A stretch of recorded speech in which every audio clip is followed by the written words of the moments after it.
नमस्कार, मैं हूं नरगिस शेख अपडेट न्यूज़ 24/7 के साथ। दर्शकों, आज मैं आप लोगों को दिखाना चाहूँगी जहां मैं मौजूद हूं जमशेदपुर मानगो बिग बाज़ार के पीछे साइड में कुमरून बस्ती के पास रैन बसेरा के नाम से जाना जाता है और ये आश्रम यहाँ पे बनाया गया है। जिनका घर द्वार नहीं है उनके लिए ये सरकार ने यहाँ पे मौजूद किया है, जैसे कि आप हमारे पीछे देख रहे हैं।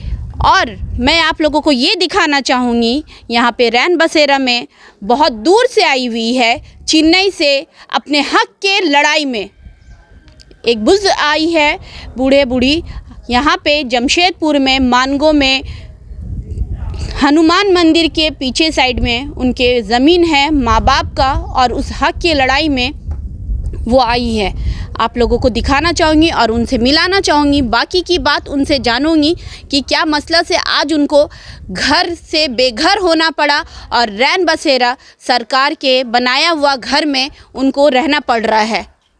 आइए उनकी ज़ुबानी से हम लोग जानेंगे सारी बातें। मैं चेन्नई से आई हूँ। चेन्नई से आई? चेन्नई से क्या मामला से आप आई है जो आज आपको यहाँ पे रहना पड़ रहा है? मानगो दाईगुट्टू में हमारा घर है। 2 भाई हमारा हिस्सा नहीं दे रहे हैं, मांग रहे हैं तो जो करना है करो। बोलो। मांग रहे हैं तो जो कोर्ट में केस करो, कुछ भी करो, लेकिन हम लोग तुमको नहीं देंगे।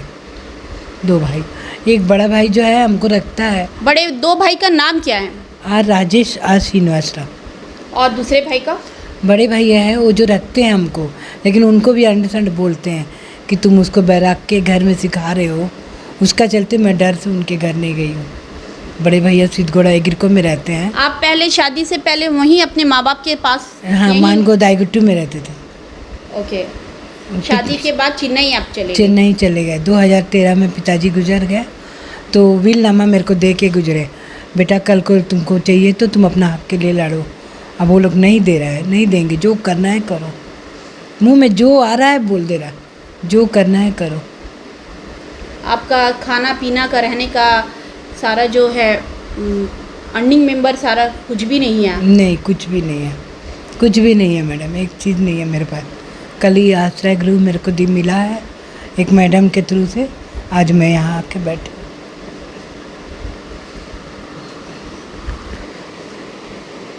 दर्शकों, जैसे कि आप लोग देख रहे हैं, चेन्नई से आई है अपने हक के लड़ाई में, और जमशेदपुर मानगो में हनुमान मंदिर के पीछे दाईगुट्टू पड़ता है, वहाँ पे इनके पिताजी का घर है और इनका भी हिस्सा बनता है। 2 भाइयों ने मिलके इनका हिस्सा को कब्जा कर लिया है और आज ये चेन्नई से इससे इनकी अगर स्थिति देखें तो एक पैर से ये लाचार है। अगर मैं आप लोगों को बताना चाहूँगी, इनका एक पैर ठीक भी नहीं है, पर तो भी इतने दूर की सफ़र से, चेन्नई के सफ़र से ये जमशेदपुर पहुंची अपने हक के लड़ाई से। और मैं जानना चाहूँगी कि आपने अभी तक किन का दरवाज़ा खटखटाया और कितना टाइम हो गया है जो अभी तक आपको इंसाफ नहीं मिला है? कम से कम 6 महीना हो गया। SDO के पास गए, फिर नया कोर्ट में बुलाए हैं, वहाँ पर बुला के बातचीत किए, नहीं हुआ। लास्ट में सेक्रेटरी साहब मेरे को एक वकील से सेट करे हैं, उनका नाम है सुकी मुर्मू। वही आज उनको डेट है, बुलाई है। अब वो क्या बोलती है नहीं मालूम, लेकिन बहुत जगह दर वहाँ पर भी गई थी, कलेक्टर ऑफिस भी गई, कहीं पर मेरे को नहीं मिला है। यहाँ तक कि मानगो पुलिस गई, पुलिस वाला उल्टा मेरे को डांट के भगाया है, बोला रहना है तो जाके मानगो में रहिए, जब वो मारेगा ना तो आके हम लोग को बताइएगा। मानगो कौन पुलिस। से थाना गई थी? मानगो थाना। मानगो थाना। हाँ, मानगो थाना में कौन क्या नाम था जो इन्होंने, उनका नाम क्या, मारपीट खाने के बाद तब थाना आई? हाँ, उनका नाम ना क्या मुर्मू था, उनका नाम जेम्स है। मानगो दाईगुट्टू में उनका थाना है। थाना वाले का कहना था जब मारपीट हो जाएगा तब आप थाना झूठ मूठ का बकवास मत करिए, जाके मारेगा तो तब आके हम लोग को बताइएगा, क्योंकि हमारे भाई लोग लेटर लिख के दे दिया था।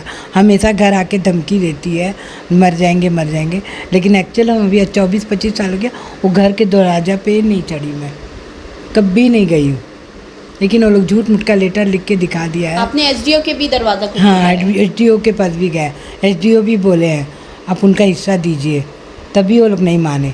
आके रहो बोल रहे, मैं कहाँ रहूँ आ जाके। वहाँ कहाँ रहूँ। बड़े भैया के घर में रहते तो बड़े भैया को गाली देते हैं कि तुम बैठा के उसको सिखा रही हो। तब लास्ट में हर कल सुबह से जो आके चेन्नई टाटा नगर प्लेटफार्म में थे तो एक मैडम आप उनके थ्रू से हम आज यहाँ आए। आज मेरे पास कुछ भी नहीं है, चेन्नई से आए हैं, 3 भाई है लेकिन कोई नहीं मेरे को आसरा दिया।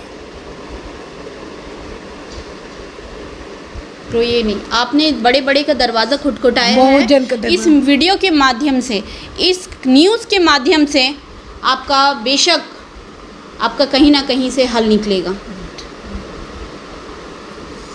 क्या नाम हुआ आपका? प्रभा, उनका नाम ही राजा। ये राजा है, ये आपके हस्बैंड है? जी, उनका भी पैर देखिए उनका पैर। उनसे लिए हम उनको नहीं लेके गए कोर्ट के कि मैं अकेले गई थी, चल के गई। सरकार की भी गाइडलाइन में ये दिया हुआ है कि बेटियों का भी हक मिलना चाहिए और इनका हक बनता है, बनने के बावजूद भी ये दर बतर आखिर ये भटक रही है। ये प्रभा जी इस तरीके से ये कब तक भटकेगी? इनका सरकार, इनका गुहार आज ये सरकार से है इनका कि ये इनका मसला कब तक हल होगा। दर्शकों, अब तक के लिए बस इतना ही। फिर मुलाकात होगी कुछ नए ताज़ा खबरों के साथ। तब तक